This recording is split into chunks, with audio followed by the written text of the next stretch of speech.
Creu, Deus deu, só a fé faz mudar sua vida. Você creu, Deus deu, a promessa em você será cumprida. Josué preparou todo o povo para atravessar o Jordão. Meus irmãos, bom dia para vocês, bem-vindos, Deus abençoe. Vamos sentar em nome do Cristo. Vamos sentar em nome de Jesus. Meu Deus, nem parece, mas esse é o último domingo do ano. Rapaz, o tempo está passando rápido demais, né, irmãos? Mas a grande questão é que o dia continua tendo 24 horas. Uma semana continua tendo 7 dias. E o mês continua tendo os seus 30, 31 dias, né? Com exceção de fevereiro. O ano continua tendo os seus 365 dias. Aí a pergunta é, pastor, e por que nós temos essa sensação de que o tempo está passando rápido demais? Bom, por algumas razões, né? Olhando, né, por um olhar, vamos dizer assim, mais natural, é porque quando você é criança, você se ocupa com as coisas de criança. Você não tem tantas responsabilidades. Você cresce, as responsabilidades aumentam, e é normal. É normal você automaticamente ter mais ocupações, mais responsabilidades, e às vezes a demanda de tempo se torna pequena, perto das grandes responsabilidades e dos grandes compromissos. Então, isso é aquilo que a ciência do homem ensina como percepção. No fundo, o tempo não mudou, mas a sua percepção é que mudou, né, devido a essas questões que eu acabei de falar e outras também. Agora, olhando para as Escrituras, a própria Bíblia diz que quando estivesse próximo à vinda do Filho do Homem, o tempo seria abreviado. Não que haveria uma diminuição do tempo, mas essa sensação de que realmente os dias estão sendo abreviados. Então isso nós também temos que levar em conta. E nós devemos estar preparados, irmãos, porque a qualquer momento a trombeta pode soar, seja para a volta dele, né, a volta coletiva, ou podemos também fechar os olhos e irmos ao encontro dele. Então é aquela velha história, devemos sempre estar o quê? Preparados, né? Ai, pastor, eu tenho medo da morte, sabia, pastor? Mas por que você tem medo da morte? Sendo que a morte para um cristão é uma promoção e não uma punição. A morte para o cristão é nada mais do que um lucro. Por isso que Paulo fala isso. O viver para mim é Cristo. E o morrer para mim é ganho, ou seja, é lucro. E por que é lucro? Porque Paulo sabia que quando ele fechasse os olhos aqui, ele estaria com quem? Com Cristo, né, na sua glória. Então ele considerava a partida como um lucro. Então, para o cristão, como uma frase, né, de Billy Graham, não é o fim, mas é a volta para casa. Por isso que devemos estar sempre na presença de Deus. Irmão, quem está na presença de Deus não tem medo da morte. Até porque a Bíblia diz que o perfeito amor lança fora todo o medo. Agora, se você é aquela pessoa que tem medo da morte, pastor, eu tenho medo. Eu tenho medo de fechar os olhos e partir despreparado. Aí, meu irmãozinho, é aquela velha história. Você tem que colocar um espelho diante de você e começar a se examinar. Quando eu digo colocar um espelho espiritual. Normalmente, quando a pessoa se arruma, né, ela vai diante do espelho, é mais as irmãs, né? Os irmãos nem tanto, né? Mais as irmãs, para de frente ao espelho e fica lá se olhando, para ver se está tudo certo, né? Para ver se a cabeça, né? A cabeça não, o cabelo, né? Está bem certinho, ver se aquela combinação de cor está bacana. Às vezes as irmãs trocam de roupa umas 10 vezes e acaba terminando a última sendo a primeira que colocou, né? É impressionante isso. Mas aquilo é um autoexame. A pessoa olha para si própria para ver se está tudo certo. A mesma coisa tem que acontecer espiritualmente, irmão. Você tem que olhar para a sua vida. Inclusive, sexta-feira, se eu não estou enganado, eu falava sobre isso. O apóstolo Paulo, quando ele escrevia à igreja de Corinto, lá na segunda carta, ele fala: examinai-vos a vós mesmos, se permaneceis na fé. Então você tem que se examinar, nós devemos nos examinar. Uma pergunta que você tem que fazer para você todos os dias: e se hoje fosse o seu último dia? Se essa hora fosse a sua última hora? Se esse fosse o seu último minuto? E se esses fossem os seus últimos segundos? Tem gente que tem aquele pensamento, né? Morreu, acabou. Acabou aqui, gente. Aqui na terra acabou realmente. Não tem mais nada o que ser feito aqui. O que conta é dali em diante, porque dali em diante é eternidade. Dali em diante é eternidade. Acabou-se a contagem do tempo. Dali em diante não vai mais existir aquilo que a Bíblia chama de misericórdia. Misericórdia não existe na eternidade, tá? Misericórdia é para esse tempo presente. Enquanto você tem vida, você tem condições de se acertar com Deus, se acertar com quem você tem que se acertar, abrir mão daquilo que você sabe que vai condenar você, até porque se isso não for feito, se a pessoa, vamos dizer assim, pensar que ela pode fazer tudo isso já na eternidade, ela vai ver que não é uma realidade isso. E o pior, se ela achar que isso é possível lá, ela vai quebrar a cara, porque não vai ter como voltar para poder resolver. Então, meu irmão, então, minha irmã, a grande questão é o aqui e o agora. Mas vamos lá, irmãos, vamos para a palavra de Deus. Queridos, eu sei que o nosso irmão Valente já pediu para você desligar o telefone, eu ouvi inclusive, mas não custa reforçar o pedido, né? Não custa, então eu peço que você, mais uma vez, verifique se o seu telefone está ligado, e se estiver podendo, desligue, tá? Se não tiver como desligar, aí você pelo menos deixa aí no modo silencioso ou no modo avião. O importante é ele não fazer barulho nesse momento, tá bom? Vamos para Jó. Jó capítulo 22. Jó capítulo 22. Jó capítulo 22, versículo 28. Vocês encontraram, irmãos? O texto diz assim: determinando tu algum negócio, ser-te-á o quê? Firme. E o que vai acontecer?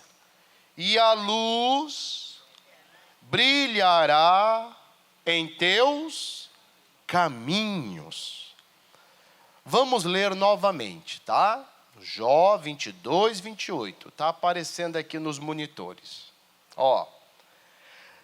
Determinando tu algum negócio, ser-te-á firme, e a luz brilhará em teus caminhos. Eu creio que todo mundo aqui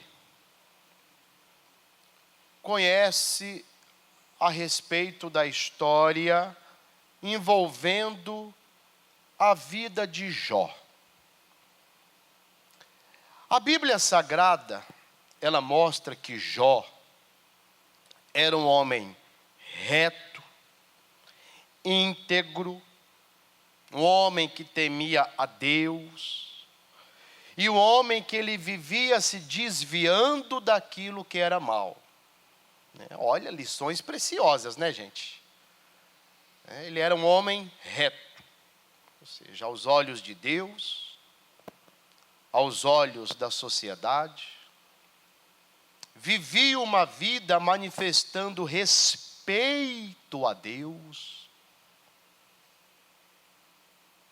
uma pessoa íntegra,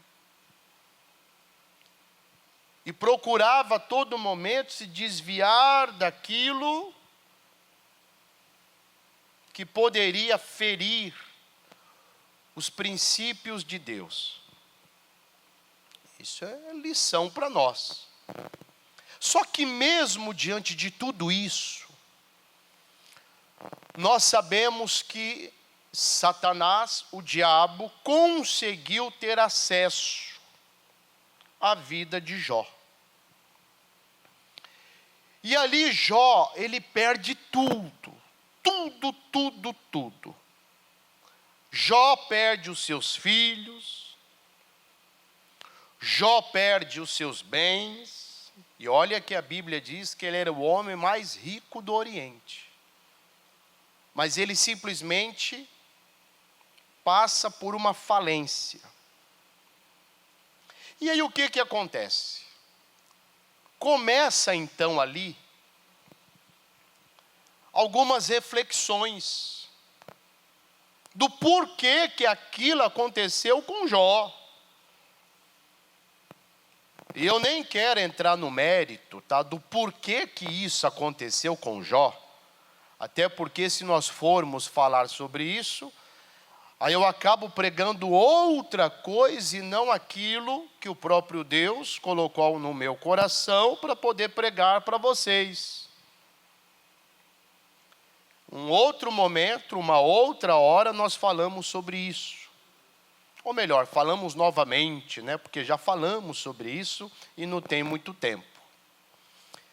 Mas, diante dessas reflexões e das perguntas do porquê que aquilo estava acontecendo com Jó, alguns amigos de Jó começam a levantar o quê? Algumas suposições do porquê que Jó estava passando por tudo aquilo. E um desses amigos, um homem chamado Elifaz, ele chega diante de Jó e ele fala: Jó, isso não é outra coisa a não ser o seguinte: você transgrediu, você feriu a palavra de Deus. Jó, você precisa se acertar, você precisa mudar a tua conduta, você precisa mudar o teu comportamento para que coisas piores não aconteçam. Claro que esse amigo de Jó, ele estava falando aquilo dele próprio. Ele levantou uma questão hipotética. Ele não sabia de fato se era essa a razão, se era esse o motivo. Só que dentro dessa fala, desse homem chamado Elifaz, dentro dos conselhos que ele dá para Jó, ele acaba dizendo justamente o que nós acabamos de ler. Ele quer levar o Jó a um arrependimento, e ele fala: Jó, olha só, Se você se arrepender, Deus vai te ouvir. Deus vai ser favorável a você. E Jó, se você determinar alguma coisa, se você ficar firme nessa sua determinação, Jó, a luz vai brilhar nos teus caminhos. Então é sobre essa fala desse homem dirigida a Jó que eu quero conversar um pouco com vocês nesta manhã. Porque no fundo, ele não estava ali como acusador. Ele queria ajudar o seu amigo. Por isso que ele convida o seu amigo a refletir a vida dele. E se ele encontrar algum erro, se acertar. Então não estava ali como acusador. Ele estava ali querendo ajudar o Jó. E essa frase, que a própria Bíblia Sagrada registra, que é a que nós acabamos de ler, ela também nos ensina, irmãos, e não nos ensina pouco não, viu? Nos ensina muito. A grande questão é que esse versículo fala de um resultado satisfatório. E a luz brilhará em teus caminhos. Todos nós, eu, você, todos nós, desejamos o quê? A realização de algo, sucesso. Todos nós desejamos o quê? Que a luz venha brilhar sobre a nossa vida. Quando você se casou para ter um casamento feliz e realizado, ou seja, um casamento de sucesso. Quando você escolheu a tua formação, você idealizou que por meio daquela formação, a luz ia brilhar sobre a sua vida profissional, ou seja, você teria sucesso. Quando você toma as suas decisões, você não espera outra coisa, a não ser isso. Porque ninguém aqui toma decisão para sofrer. Não, pastor, eu tomo decisão para sofrer, eu quero sofrer, eu gosto de sofrer. Ô irmãozinho, um convite que eu te faço, procura um psiquiatra. Com toda a transparência e verdade. A grande questão é que nós devemos analisar algumas questões. E é justamente sobre essas questões que nós vamos falar um pouco. Porque se nós lemos o versículo de trás para frente, isso vai nos ajudar de alguma forma. Olha só. E a luz brilhará em teus caminhos. Então, para que a luz venha brilhar em meus caminhos, na minha vida, é necessário que eu possa estar firme. Firme no quê, pastor? Naquele negócio que eu determinei. Então tem um ponto de partida. Para que a luz venha brilhar na minha vida, existe um ponto de partida. Porque a luz brilhar é o resultado. E se eu quero que esse resultado seja satisfatório, então é necessário que os 2 passos anteriores sejam 2 passos onde eu tenha total consciência do que eu estou fazendo. A primeira coisa é o ponto de partida. É aquilo que eu vou determinar para a minha vida. 2026 está aí, batendo a porta. Como eu falei esses dias, está dando seta e jogando farol, ou seja, pedindo o quê? Passagem. Talvez você já até preencheu o seu projeto de vida. Talvez você já até entregou. Ou seja, você projetou o seu 2026. Quando você estava ali projetando, escrevendo o seu 2026, você estava ali determinando o que você almeja para o ano que vai entrar. Agora a grande questão é o seguinte, eu sempre falo para vocês, irmãos, quando você for fazer isso, não faça de qualquer jeito não. Pega o projeto, coloca diante lá, sei lá, da mesa, né? Vou até, pega ele, abre, põe lá diante de você, ore a Deus, Senhor, eu vou projetar o meu ano, e eu não quero nada de mim mesmo, Senhor, me instrua, me conduzas e tal. Porque a grande questão é que você tem que entender uma coisa importante. A partir do momento que você entregou a sua vida para Jesus, a sua vida no fundo não é mais sua. Quem manda na minha vida sou eu, pastor. Bom, quando você escuta isso de alguém que não teme a Deus, você até entende.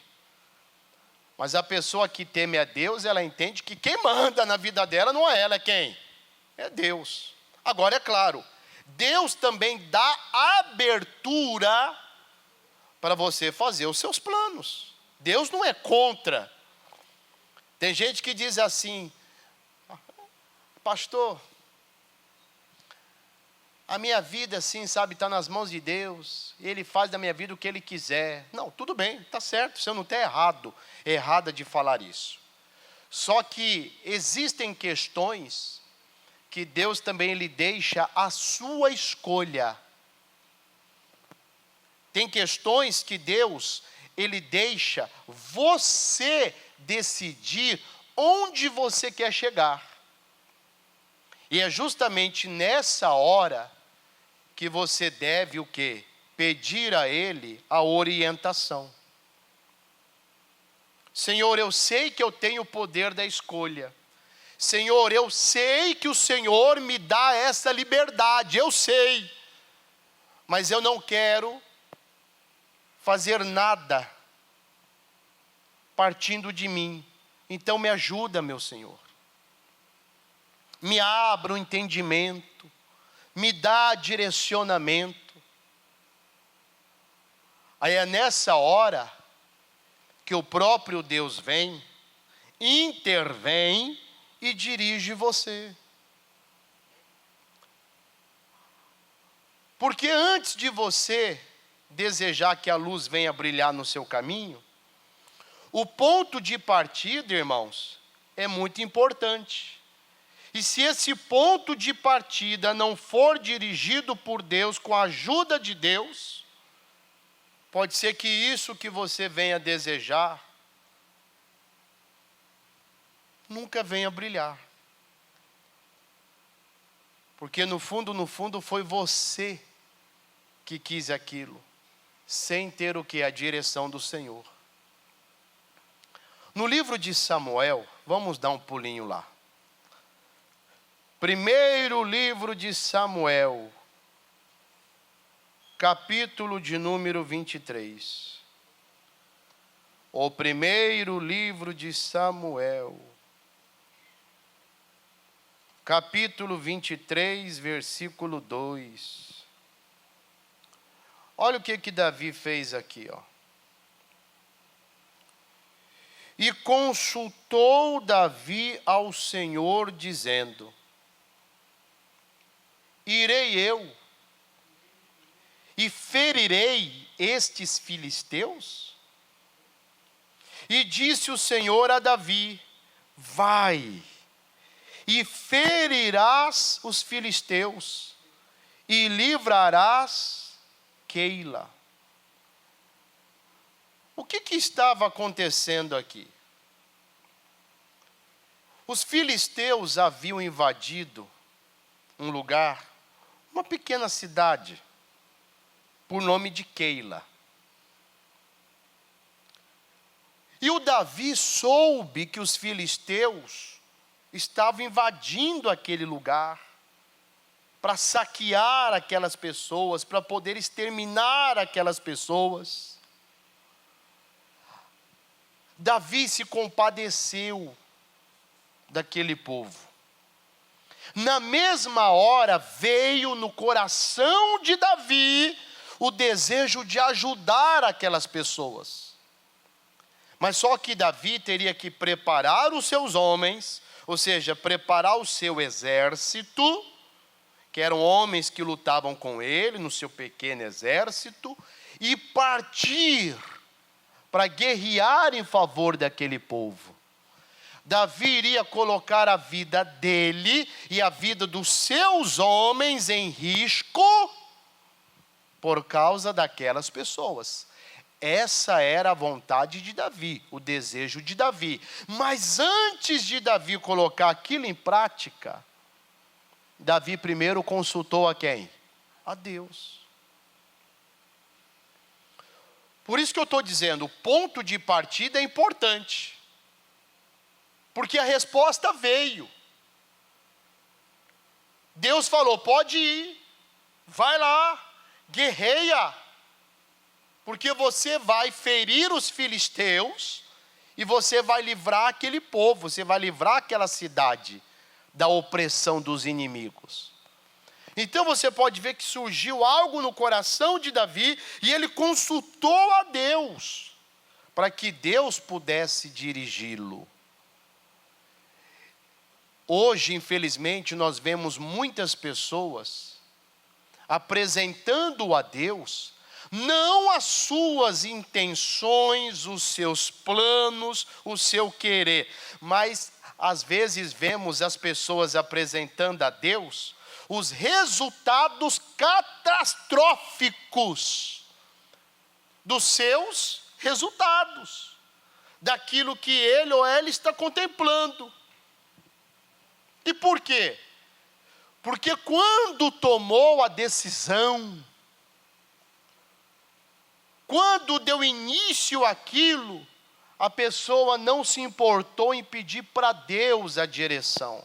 A pessoa, por conta e risco, ouvindo apenas ela própria, ouvindo apenas o seu desejo, o seu querer, a sua vontade, deu o braço à frente, foi lá e fez. Aí depois, com todo respeito, que a caca está feita, aí ora a Deus, Senhor, me ajuda a resolver essa situação. Mas meu Deus do céu, não era melhor ter orado antes? Ter pedido a direção de Deus? Mas não, às vezes agora pede para Deus ajuda para resolver o quê? O problema, a situação, aquela, vamos dizer assim, catástrofe que alcançou a sua vida. E tudo isso aqui poderia ter sido evitado se antes a pessoa tivesse pedido a direção de quem? De Deus. Mas não pede. Não ora. Não tem esse temor de antes de agir, pedir a orientação que vem do alto. Por isso que muitas das vezes, irmãos, pessoas estão chorando lágrimas, derramando lágrimas, que não haveria a menor necessidade. Se antes tivesse colocado diante dele, diante do Senhor, o seu plano.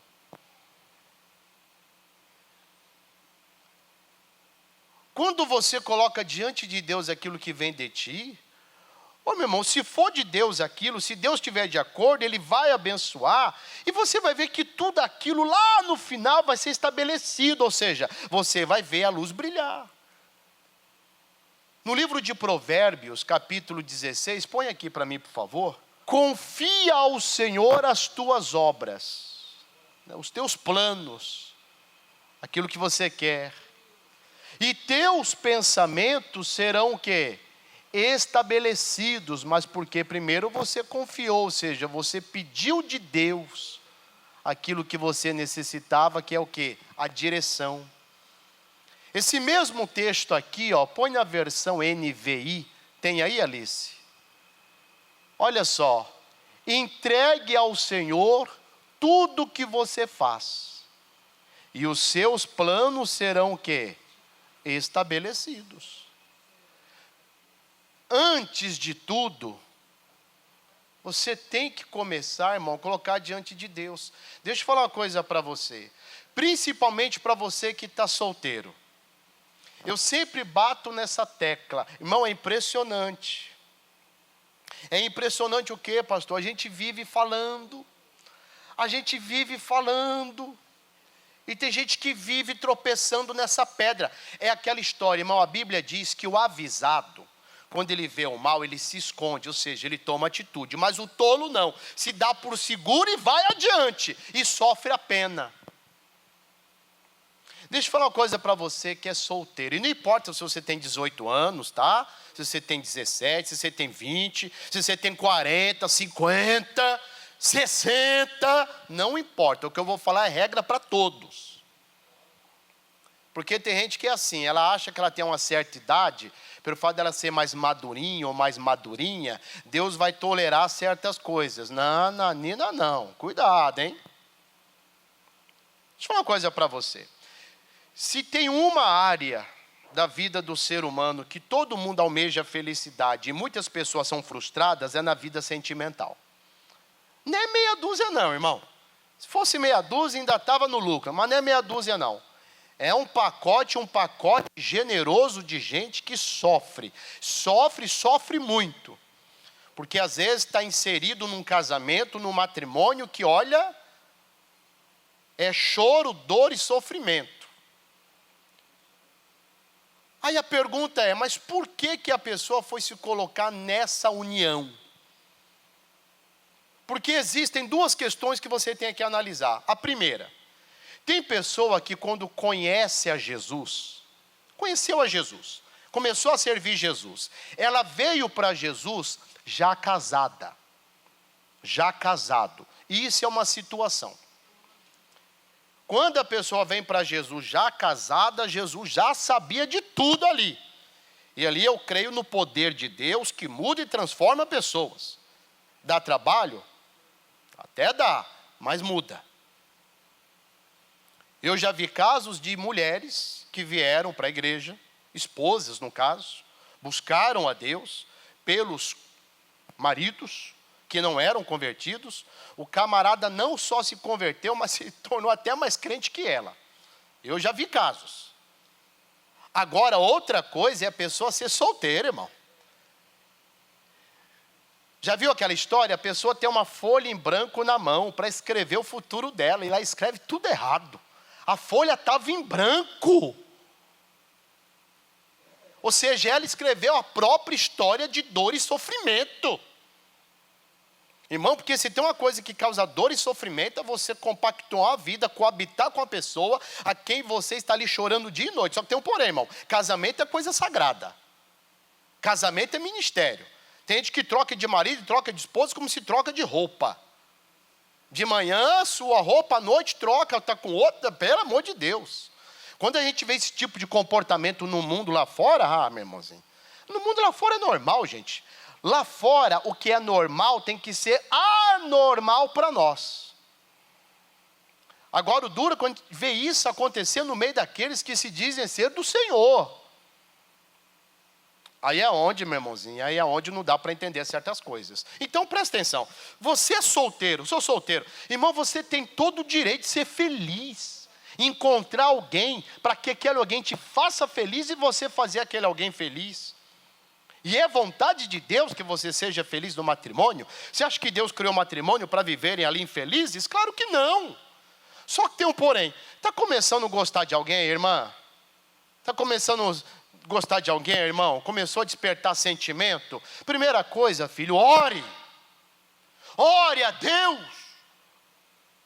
Senhor, esse daí, a quem eu olho para ele, eu sinto assim algo diferente. É de Deus, me mostra, Pai. Pastor, ó, Senhor, Não vem perguntar nada para mim, não. Claro que uma opinião do pastor é importante, que às vezes você está enxergando, né? Você está enxergando por um lado. É aquela velha história. Vem cá, eu coloco a Bíblia aqui. Vocês aí estão enxergando essa Bíblia aqui? Sim ou não? Sim ou não? Eu também estou. Só que a minha perspectiva de visão aqui, ó, concorda comigo que é diferente da tua? Você tem um ângulo de visão aqui, eu estou tendo outro. É a mesma Bíblia, mas cada um está tendo uma visão o quê? Diferente. Eu sei que a opinião do pastor é importante, né, pastor? Né? Pastor, quando alguém já vem falar, pastor, você conhece fulano? Vai, mas fala logo, vai. Né?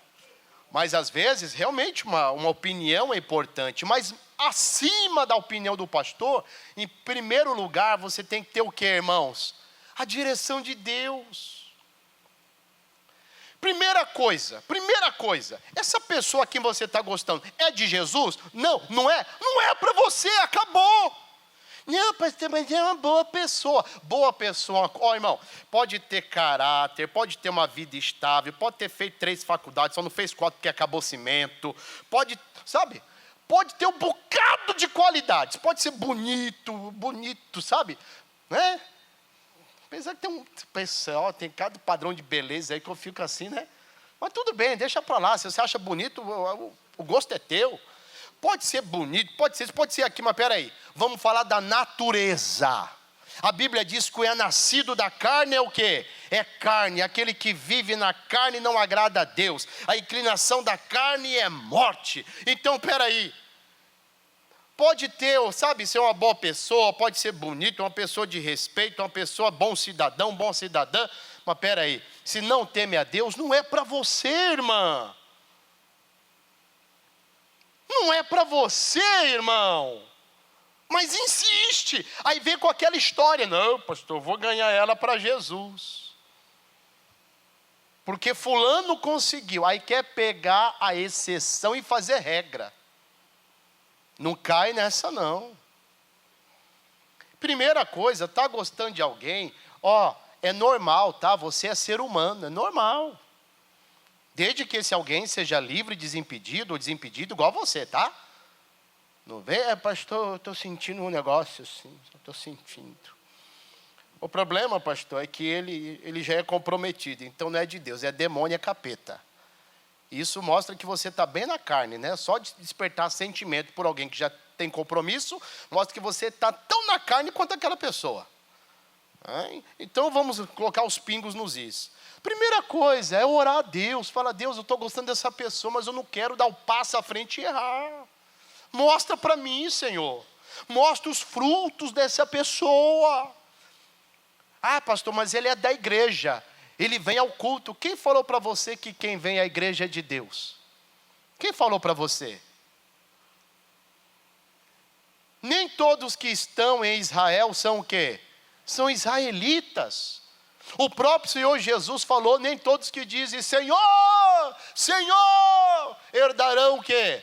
O reino dos céus, irmãos. Você quer conhecer se alguém é de Deus? É pelo fruto que ela produz. Claro que o fruto, se ela é de Deus, ela também vai ter esse fruto de desejar estar na casa do Senhor. Isso é algo que você tem que observar, mas não é só isso não. Como que ele é no mundo lá fora? O que você tem observado no mundo lá fora, em relação a essa pessoa? Lá fora, é sal da terra? É luz do mundo? É carta viva de Cristo? Ou você vê ele lá sentado na mesa do bar, jogando dominó e tomando lá a cachaça e fala que é homem de Deus? Pastor, é um presente de Deus para mim. Falei, rapaz, não, Deus não faz essas coisas não, irmão. Deus não faz essas coisas não. O problema é que às vezes a pessoa está tão cega, tomada pela paixão, e a paixão faz com que ela, irmão, encontre coisa boa até no meio da carniça. Está igual Sansão, pastor. O senhor lembra de Sansão, né? Sansão encontrou mel, mas ele encontrou mel aonde? na carniça do leão. Tem gente que está tirando coisa da carniça e acha que é coisa boa. Aí depois vai ver o problema que isso vai causar.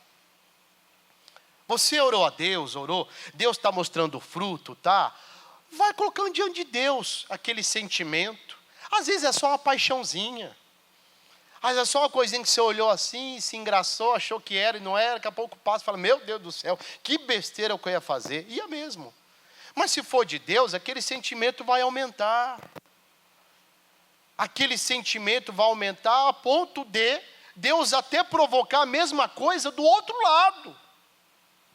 Aí é onde vão se encontrar, vão se conversar, vão iniciar um período de oração, buscando a Deus em favor desse sentimento. E Deus ali, dando o sinal positivo, aí começa um relacionamento, um namoro santo. Posteriormente um noivado santo, depois vão se casar e vão ser felizes. Mas o problema é que todo mundo, né? Seria muito, né, leviano se eu falasse isso. Mas uma grande maioria atropela tudo isso, aí quer que a luz venha brilhar. Aí quer que a luz venha brilhar, sendo que aqui, no ponto de partida, na hora de determinar aquilo, não pediu a direção de Deus. O sucesso de lá depende do que vai acontecer aqui, Agora, se você determinou algo na direção de Deus, Deus lhe direcionou, não foi coisa da tua cabeça, agora entra a segunda parte. E essa é crucial, viu?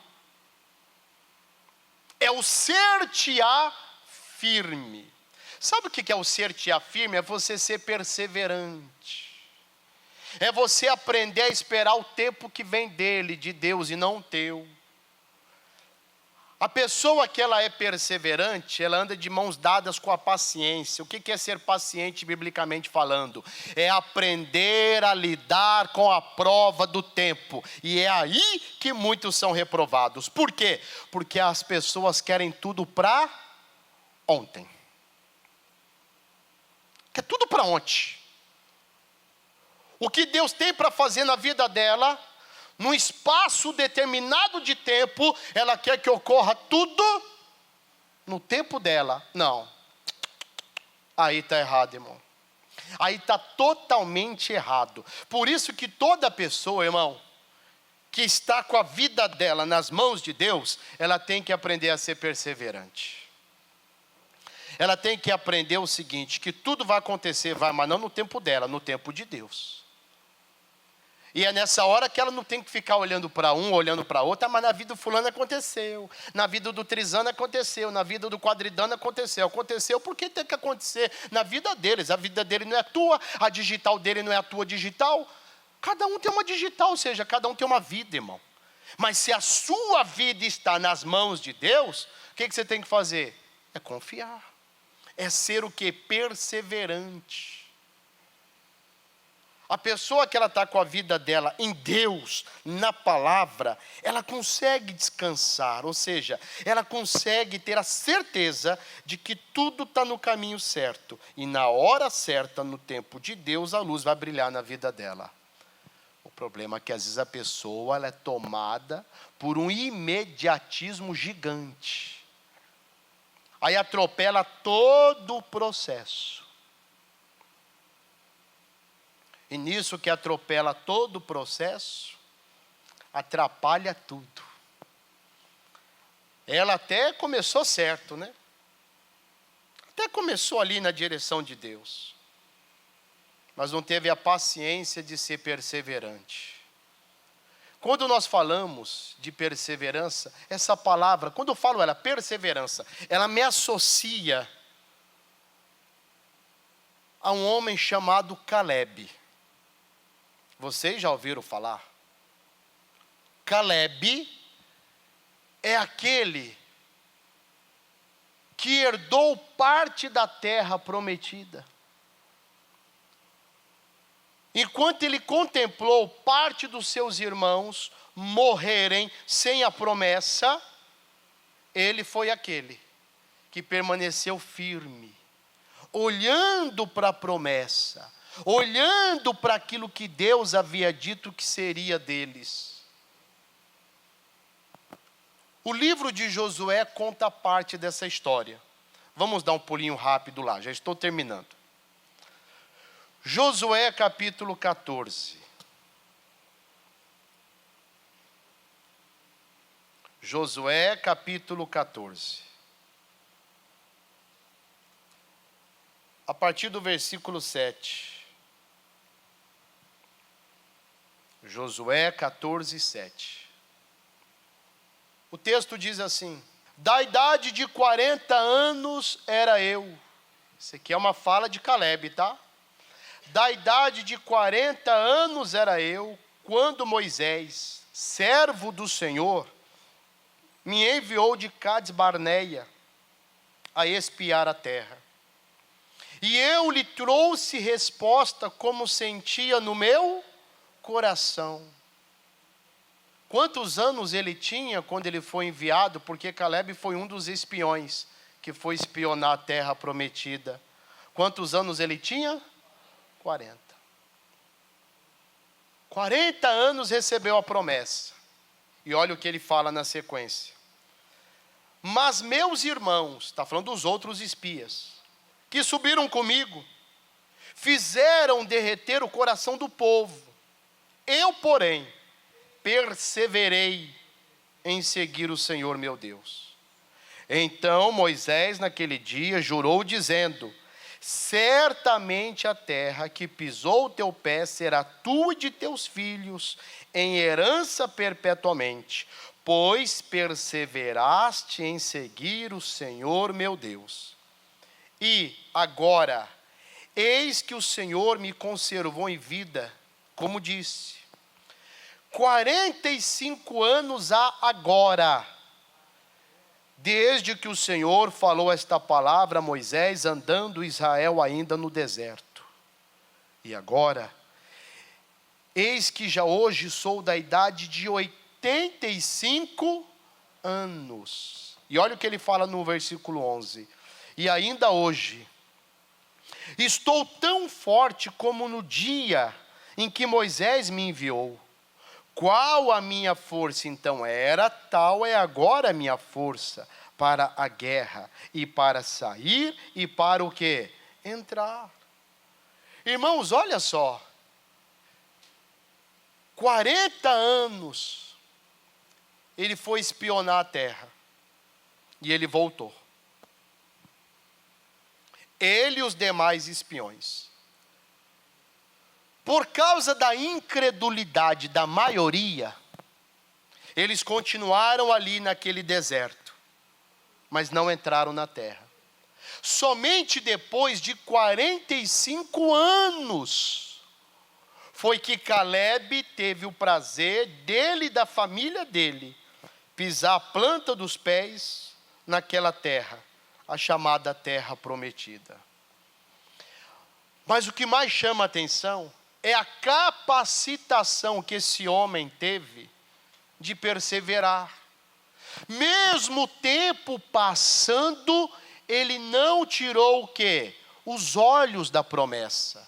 Mesmo o tempo passando, ele continuou ali, focado naquilo que Deus havia dito através de Moisés. A pessoa perseverante, irmão, é aquela que tem facilidade em continuar olhando para a palavra, por mais que o tempo passe. A pessoa que não é perseverante, irmão, com toda a facilidade do mundo, ela deixa de olhar para a palavra.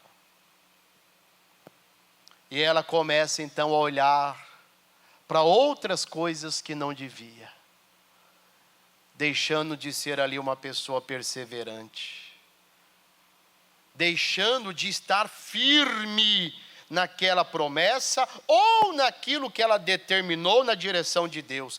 Aí como que ela vai ver a luz brilhar? Não tem como.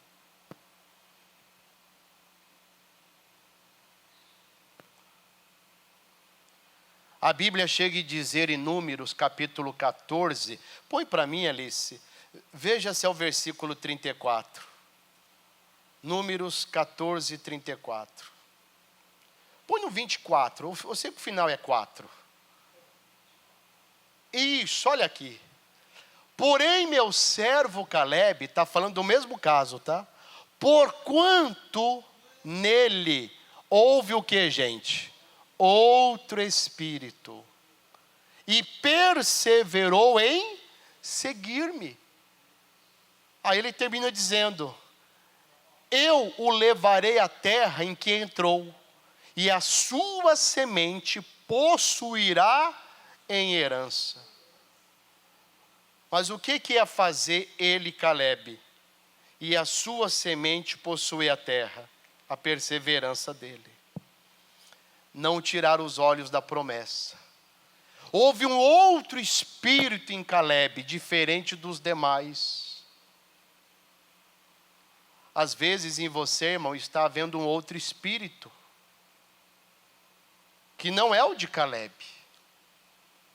Talvez você já rodou um bocado de igrejas tentando alcançar aquela, vamos colocar entre aspas, bênção que você tanto deseja.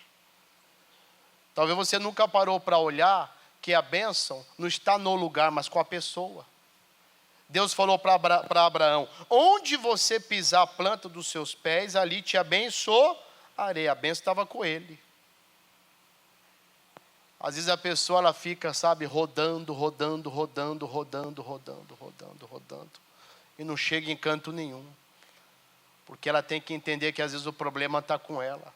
É nela que não existe o quê? A perseverança necessária.